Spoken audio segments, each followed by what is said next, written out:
With the destruction of the Beit HaMikdash, when the night of the Seder comes around, which is the first night of Pesach, Passover, we no longer have the Korban Pesach, which was the sacrifice of a lamb for the holiday, and eating that meat that night. We have to remember that the sheep was an Egyptian god, and by sacrificing that animal, in a certain sense, you were rebuking the entire Egyptian system. You told them that's not God. God is the one that is in heaven, the God of the entire universe. But nowadays, since there is no Beit HaMikdash, we don't have any sacrifices. So what do you have on the night of the Seder? Two basic things.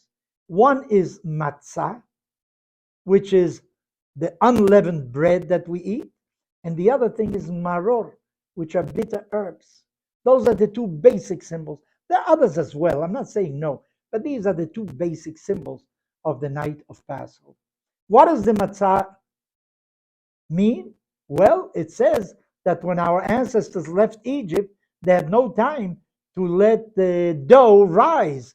They baked immediately flat breads by the sun, and they ate that without it the dough rising, as I said. But our Torah says that while they were in Egypt, they also ate matzah.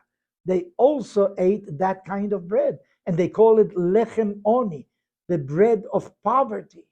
So on the one hand, you have the matzah as the symbol of liberty. You know, we were free and we're eating matzah. We are not eating cake, but we're at least free. And on the other hand, you have the matzah as a symbol of slavery. Well, actually, many things depend on your attitude. You can have the same matzah and it symbolizes to you oppression, and the same matzah symbolizes to you freedom. When it symbolizes oppression, you know that tomorrow you won't have anything better.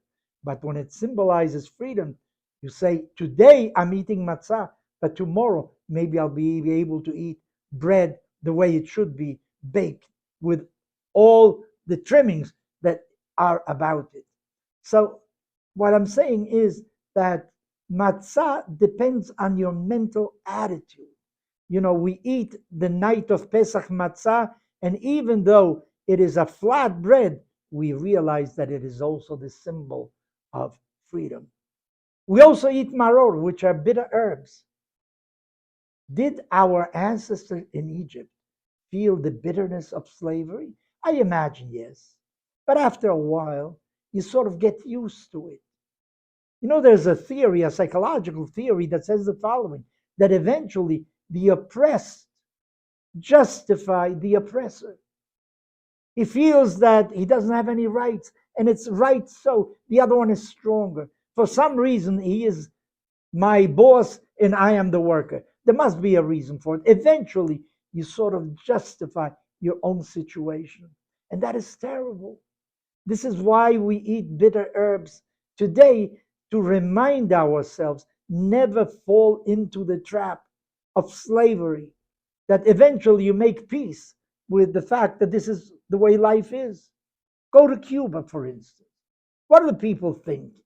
Do they think of liberty or what? They're trying to make ends meet every day. After a while, maybe some even justify the system.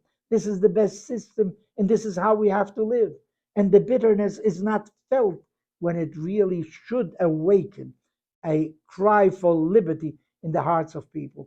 So maybe we eat matzah and maror on Pesach to remind us that that is not really the way to live.